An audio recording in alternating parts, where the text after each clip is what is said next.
My manager fired me from my factory job, but then came begging for me to be her boss. So I used to live in America, and after graduating college I started looking for work. I'm a pretty simple girl, so I quickly got a job working in a shipping factory for an international online retailing service. It was below my education, but it paid well and I didn't mind the physical labor, so I took the job. During my onboarding process, I mentioned to my supervisor, who I'll refer to as Shakwela, that it would be the bee's knees if I could show up 5 minutes early and leave 5 minutes early so I could catch my bus. Shakwela smiled and said, "Of course, you're still working the full shift and it's only 5 minutes. No problem." Excellent. My first day comes, and I take the bus to my new job ready to begin. I quickly learn the lunchroom is somehow louder than the main factory. The number of boxes that need sorting is endless and my job is basically to just grab boxes and put them on the right conveyor belts. It's mindless, tedious, and is pretty exhausting, but for $25 an hour I'm definitely not gonna complain. The thing that really hums my dinger, however, is when Shakwela calls me into her office at the start of my second week and tells me I can't leave early anymore because it's unprofessional. I bring up our onboarding conversation and she hits me with,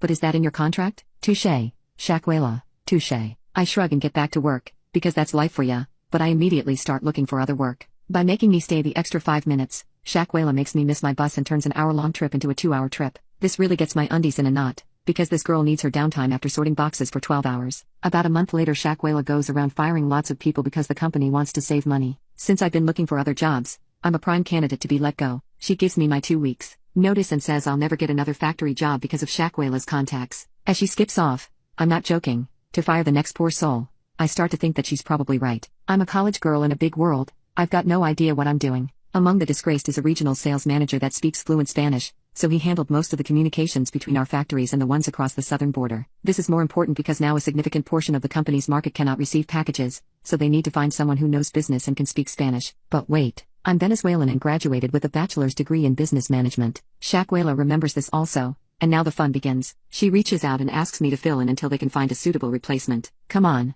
girlfriend, I didn't mean it when I said you'll never work again.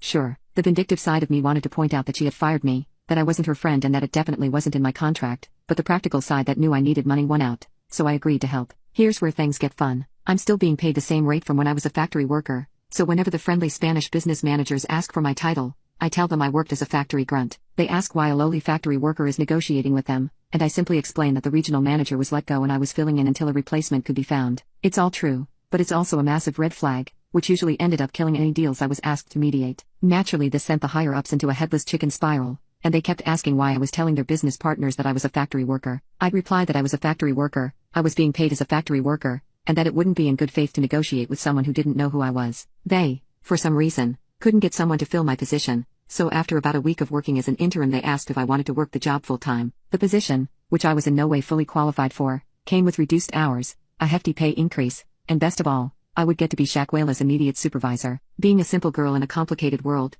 naturally I said yes, and the look on Shakwela's face when I introduced myself as her new boss gave me the spirit energy I needed to get through the necessary training and officially accept the job. For 10 glorious years I worked that job, and though I no longer work on that side of the border I still remember my first job as a regional manager for an international online retailer.